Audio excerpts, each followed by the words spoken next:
Sometimes we're like headaches and we're just kind of like with our hands over our eyes, grunting, exhaling. We're like, man, we're doing this the real hard way. But at the end of the day, we hear feedback from our franchisees, from our customers, from our community. You're our favorite place. You're our go-to place. You're the first place that we stop at.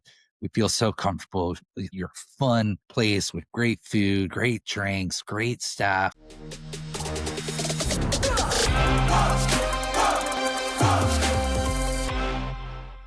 My guest today is Darren Keeler. He's the Vice President of Marketing and Creative at Shuckin Shack Oyster Bar.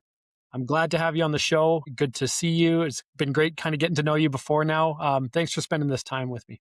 Yeah, I'm excited to be here with you, Caleb. For those that don't know about you or about Shuckin Shack, I want to park that for a second, go back to the beginning. Like where did you cut your teeth in this marketing game? Whether as an individual contributor or as a manager, how did the journey start? So the journey started in kind of the marketing game for me with myself not being really in the marketing world. I started as a radio DJ, top 40 radio DJ, radio host, however you say it. I was on top 40 radio stations in Albany, New York. I actually got an internship right out of college, and I was part of the street team, folding t-shirts, putting stickers on CDs when those were big, right? Going out to different community events with the station t-shirt on, being a walking billboard, talking to everybody, playing music, running events, being the workhorse behind different concerts, radio station concerts, met a lot of cool people that way. And that's really how I grinded it out in the early days. And then from being on the street team as at the radio station, I sat in a production studio and learned the craft of being a radio DJ. Had a bunch of mentors that came in and said, "Hey, you have this personality. You can talk and you can be entertaining and you could tell stories. So let's like nurture that." So I would go into the radio station at like midnight when no one else was there except for the night host and really like hone the craft that way. And after 6 months or so, I got my own show. And then it led to me being a morning radio show host. And then I moved down here to Wilmington, North Carolina, and was a midday host for about like 10 years, I believe it was, on a top 40 radio station, and really honed the craft of marketing without knowing I was actually going to be a marketer, if that makes any sense on that. Because at that point, I thought I was music industry, right? I thought I was in the music industry and this is what I was doing. I was on radio. And then when I was switching careers, I decided I was like, where do I fit? Where do I fit into this? And I made check boxes. And then all of a sudden I was in marketing and I didn't realize it at that point, for talking on air about all of our clients, everyone that is, advertising with us. I didn't realize in the moment that I was a marketer. Right. And then all of a sudden it switched, and then Shuckin Shack was there and picked me up as a free agent. As a free agent, that's awesome. What's your favorite band? Oh man, that's really hard. Current favorite band. This is weird for me saying as an almost 40-year-old, but the 1975. Okay. Really have been really getting into like that British synth pop kind of stuff. One of those things that you listen to and should be a teenage girl that's really into it, but I love it. I love it. And you own it. That's awesome. Yeah, that, and then always my go-tos are OAR and Dispatch, and that college jam band type of music. Remember it well.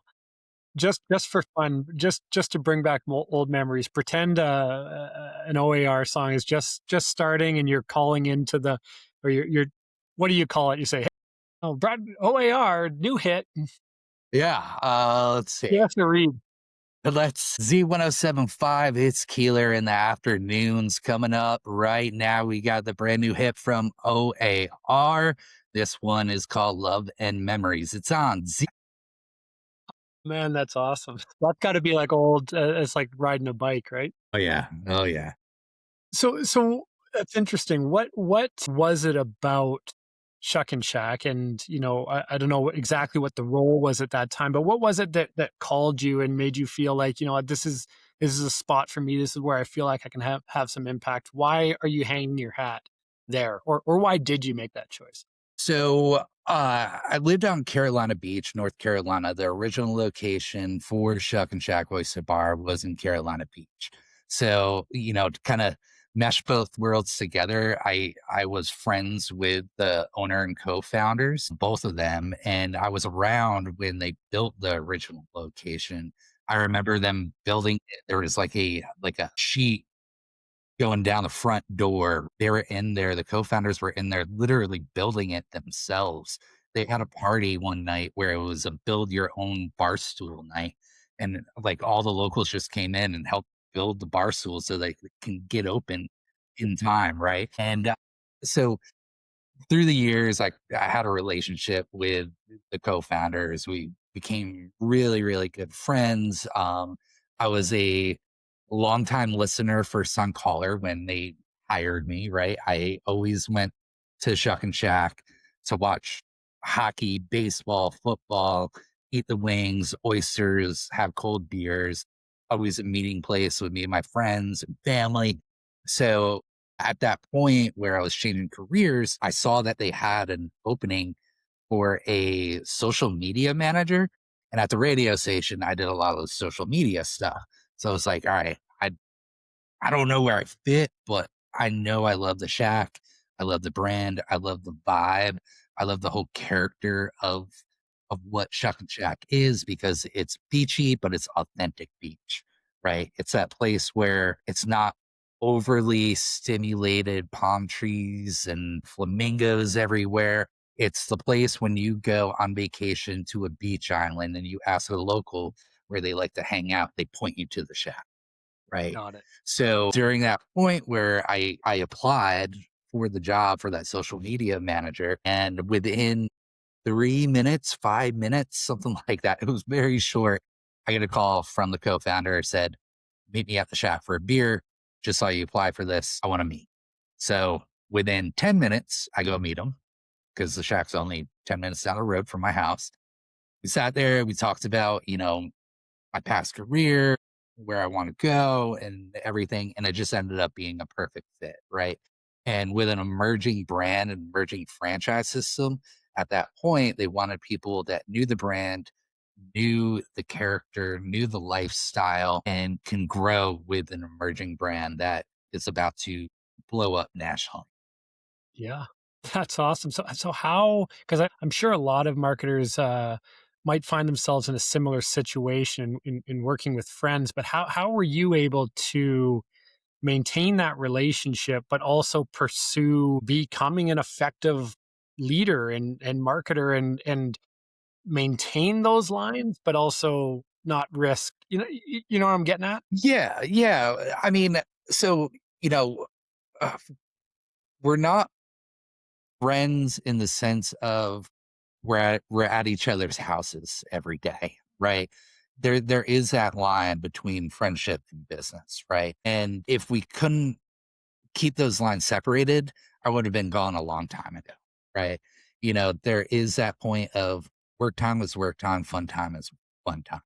And with our brand, with Shuck and Shack, sometimes those lines get a little blurred because we are a really fun brand. And if you're not showing that fun at the top level, it doesn't trickle down to the franchisees and to our staff and to the way we act, the way we dress. I'm in a t-shirt and dirty baseball cap right now. And like, this is how we show up to work every day because that's our vibe, that's our brand. So, that relationship between the co founders, the friendship, the business side, there is a line on that, right? So we continuously grow the brand. We have a team around us that we grow together business wise, networking wise, and friendship wise, and creating those community networks too, right? Of we're always out and about around our local towns, around our franchisees' towns. We're at ribbon cuttings, we're at different networking events. If we're in a grocery store at a opening, brand new store opening, getting stuff for our Airbnb that we're staying at, we have offer cards like on the corporate level that we talk to the cashiers and we're like, hey, we're coming. We're right down the street. Come see us. And so it's that personal connection where those lines get blurred every once in a while of going back to the friendship with the co-founders and the owners and myself. But there's that fine line between business and friendship. Yeah.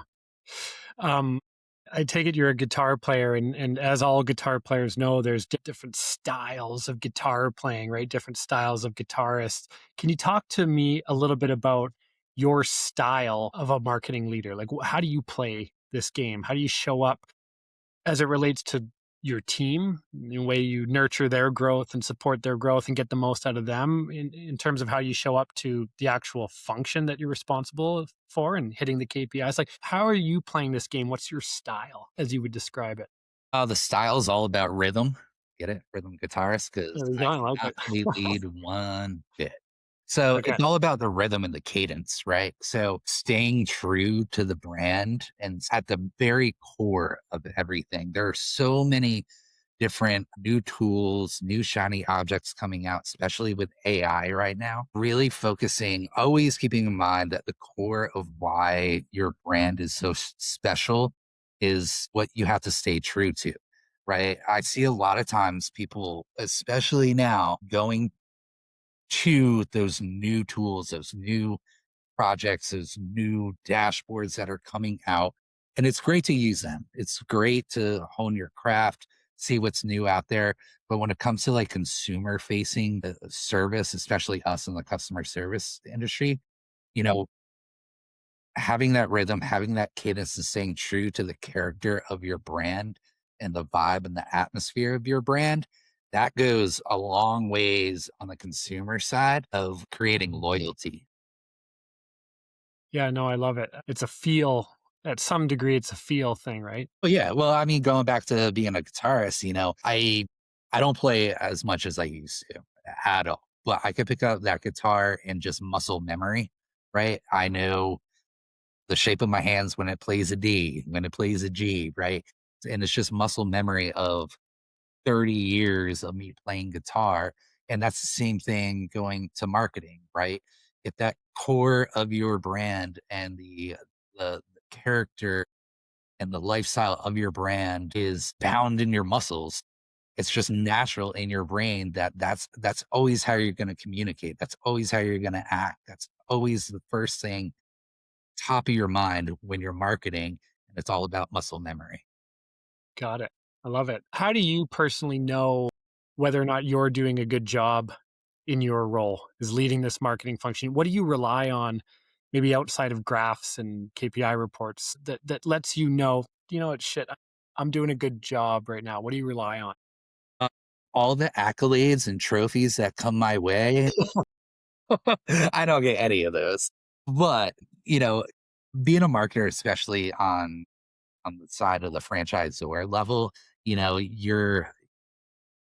want your franchisees to succeed as much as possible, right? And they get all the accolades. They get the awards, right? They get the best seafood in town awards, the best dive bar in town awards, best raw bar. So like when I see those publications that do the best of vote counts and we get voted number one in those, when they get those accolades locally, the best of the publications, the influencers that are coming out of the blue, not being set up, right? Not being paid, and they're coming in to try our food, try our drinks, all that kind of stuff. That's how I know that I'm successful in what I do because the words out there, uh, you know, have that organic traffic that's continuously growing and new customers are coming in.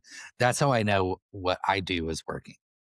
Love it. Tell me about what's on the horizon for you as it relates to challenges that you need to rise to. Yeah, so being an emerging franchise system and hitting a certain point of amount of units that you're at, right?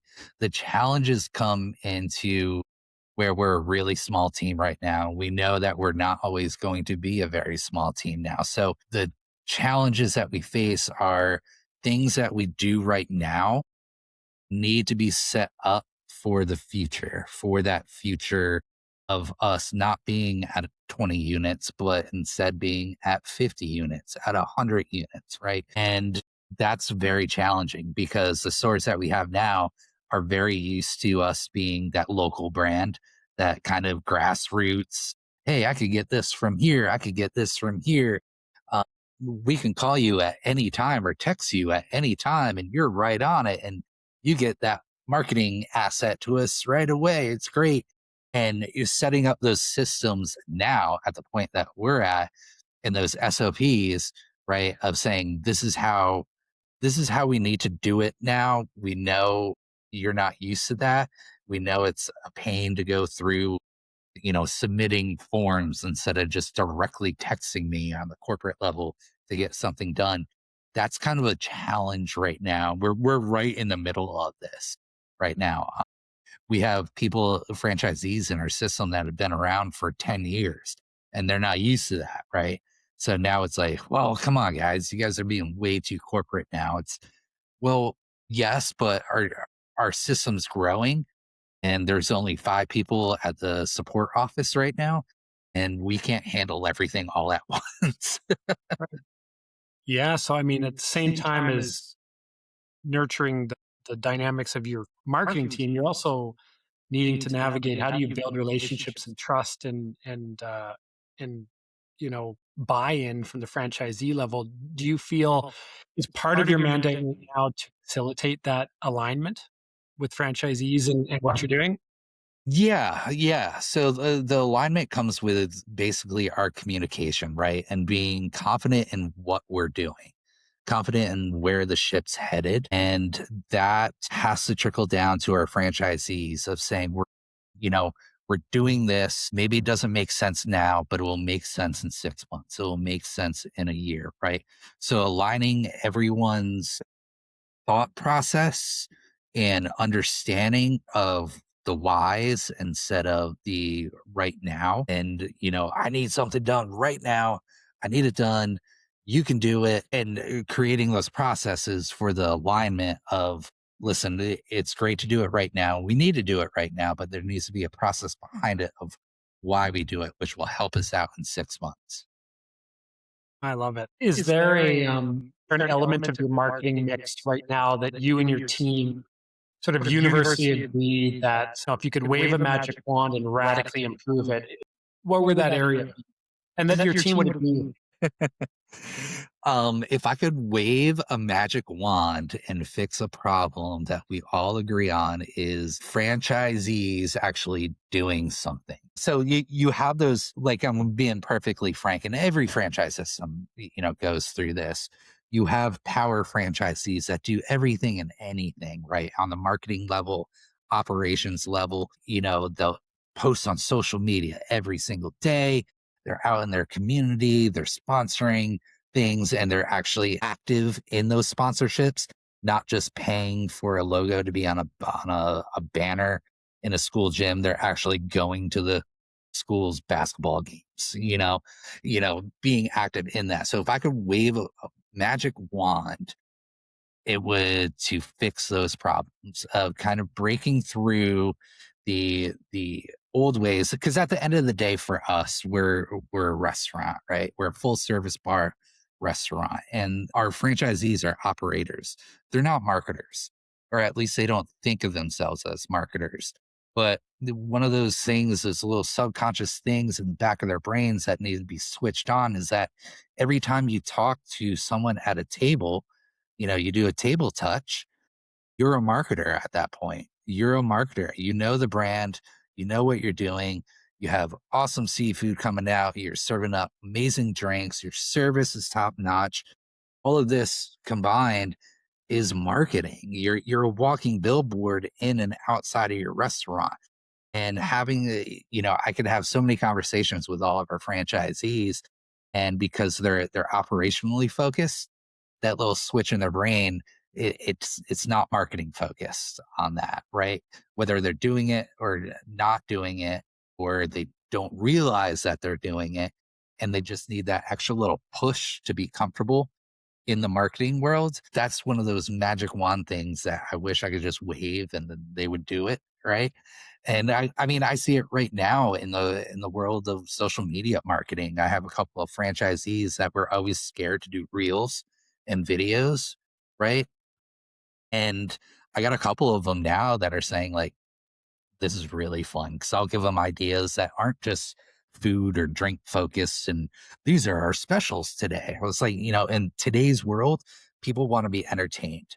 They want to be entertained with real people, authentic, genuine topics and trending things that are happening. So be a part of that, right? Be a part of your community. Your community is on social media, especially with our brand and mainly like Facebook for us, but our Instagram followers are starting to jump up now because of these franchisees being active, being local, and just doing something on social media.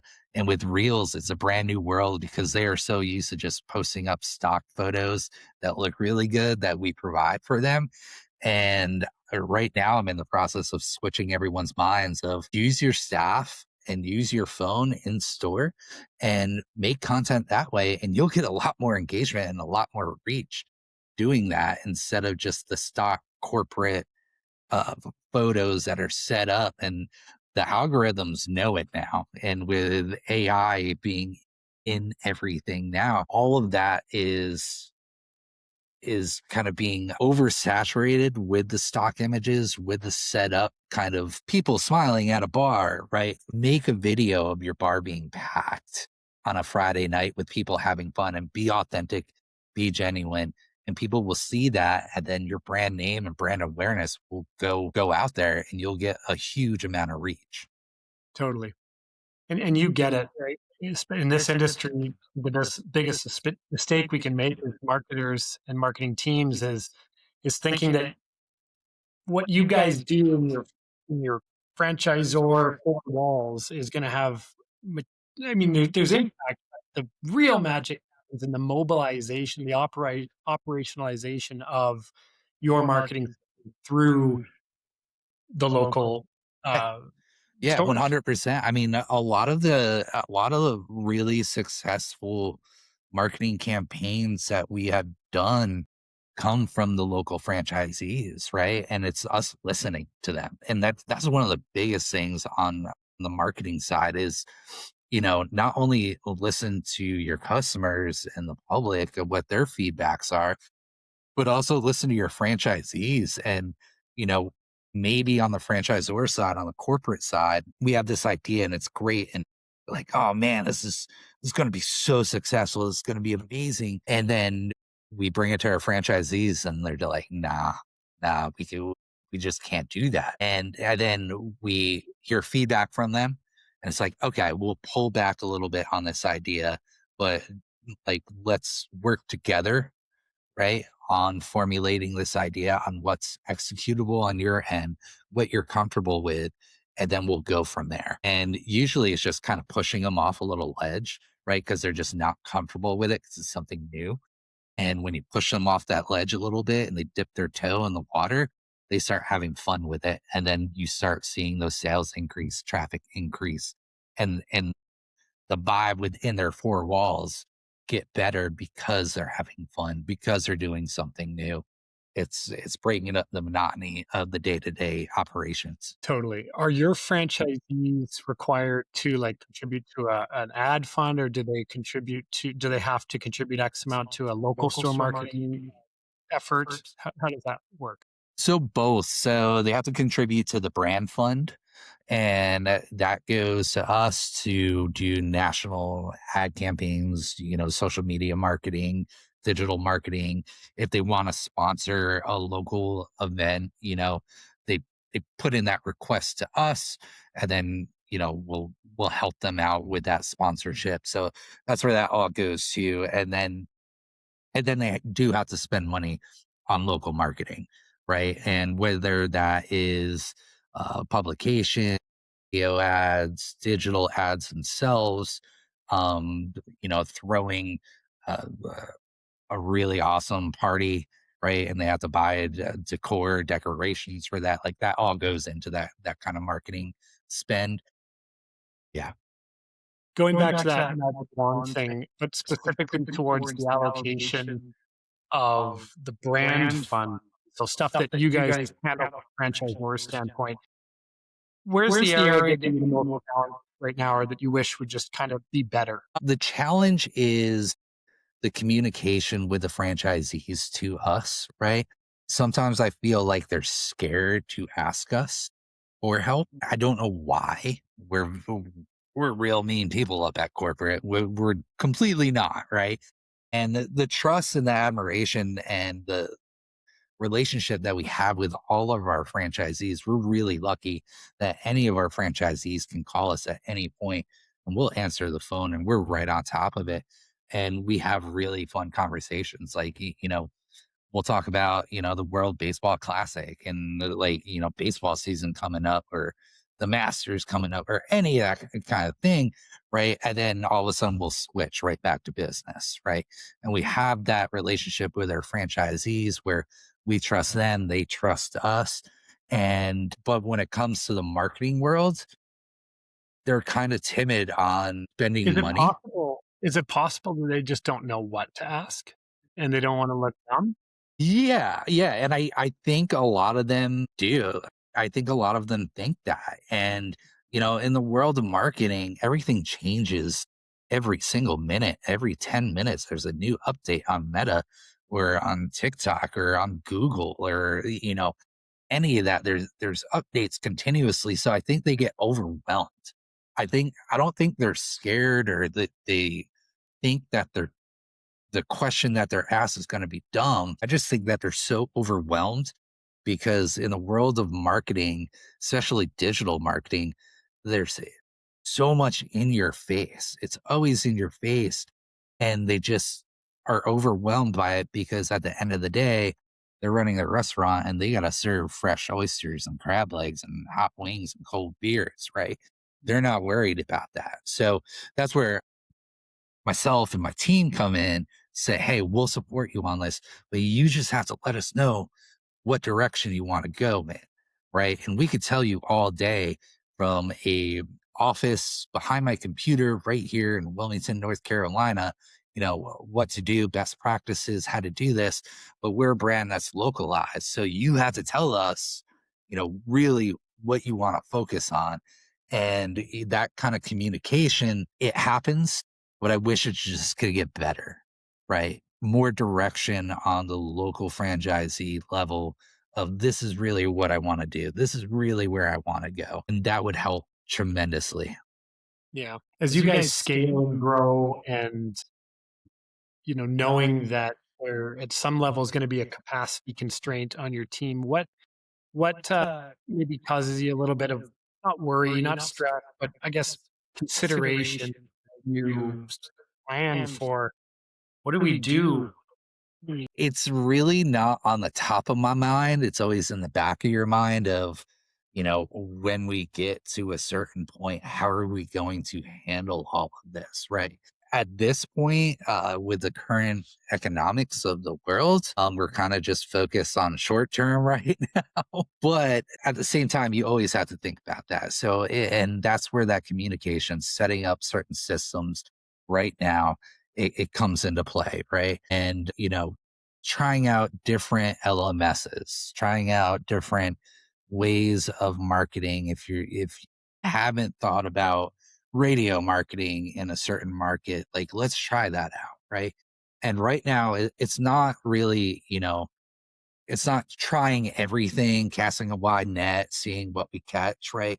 It's all very thought out and very targeted, but it's also at that same point making our franchisees comfortable in getting themselves out there and being the face of their business, not just the logo being the face of the business, like the owners, the local owners, local franchisees being the face of the business, right? And the more that we do that and the more that they get comfortable in that position and being regarded as the face of the business, the more comfortable they are operating in that marketing sense and the more that they become brand ambassadors. So when we do grow, right, we have the system of a counsel, right? Or mentors that have been in the system for 10, 15, 20 years that could really help us really hone in because you could hire a third party agency all day, every day. There's so many out there, right? Of on the marketing side, but do they really get who your brand is? Like what your brand is, who you are as a brand. They try their best, right? And I've been with a lot of third party agencies that do really good, a lot of agencies that just fall flat, right? Because they have this box and they're like, this is what's successful and this is how we do it with everybody else. And these are the metrics. And we're just not that kind of brand because we are super local. One size does not fit all with us. You know, out of 20 locations that we have, you walk into any Shuckin Shack in any town and they're all different.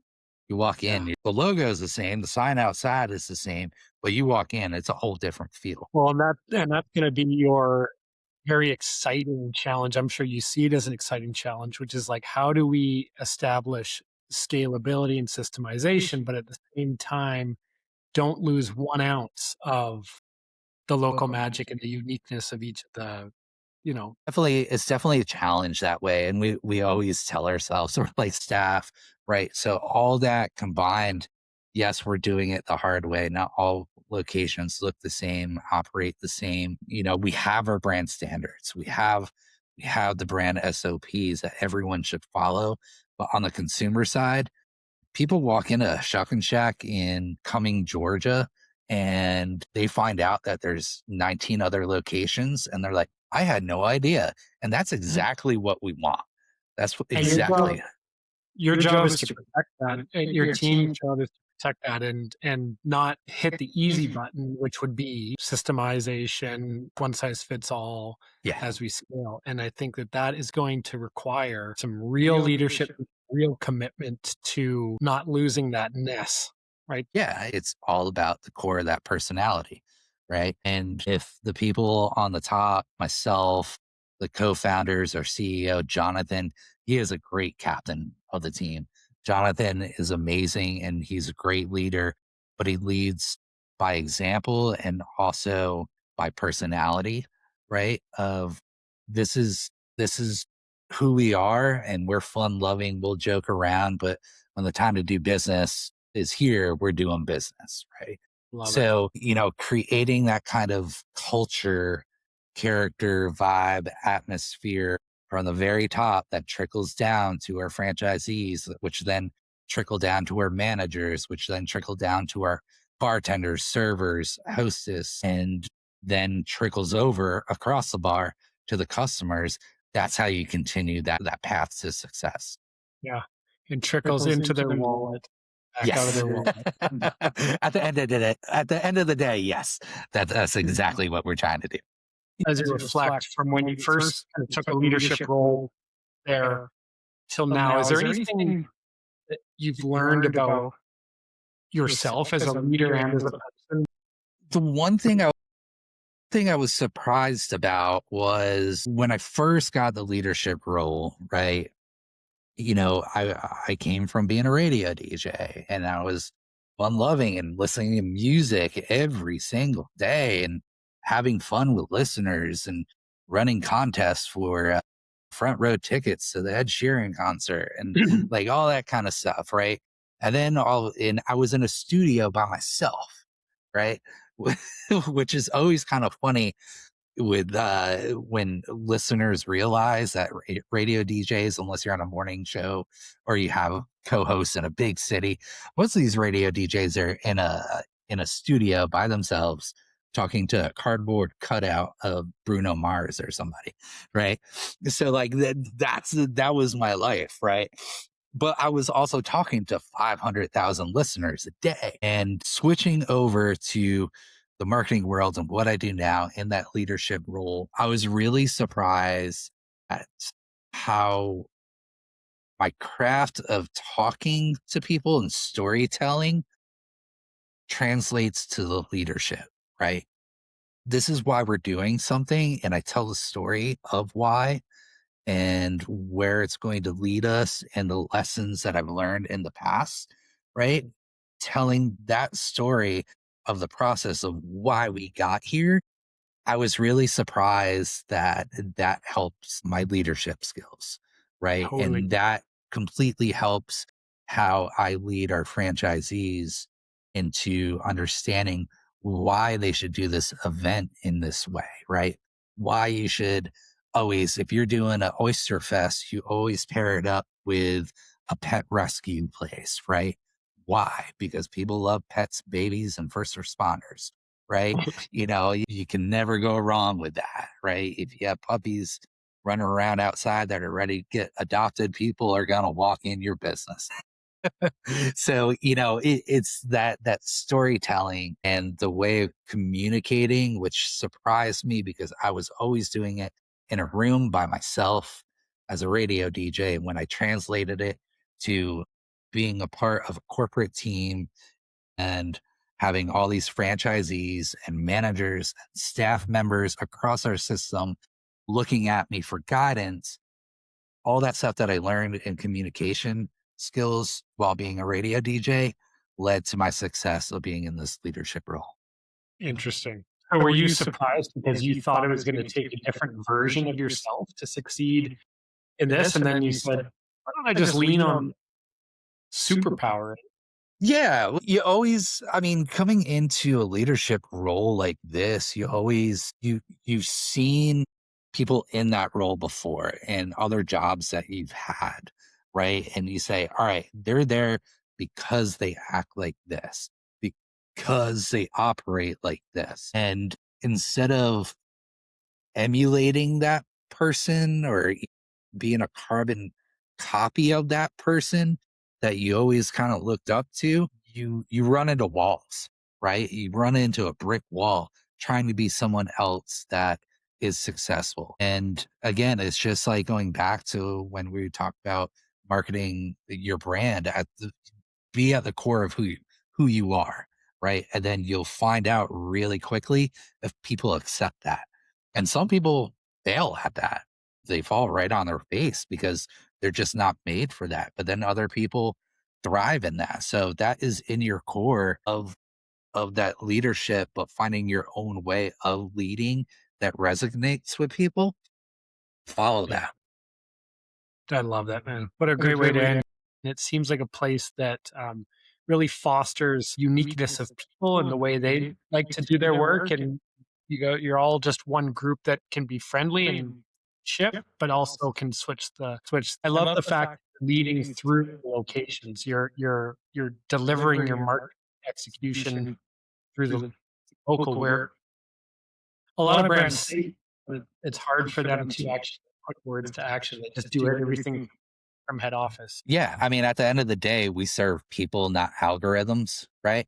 So at the end of the day, you're serving that person that's sitting at our bar and escaping life.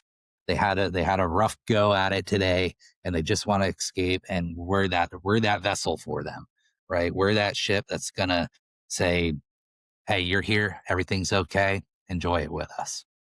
Love it, man. Thanks so much, Darren. Appreciate it. All right. Thanks, Kate.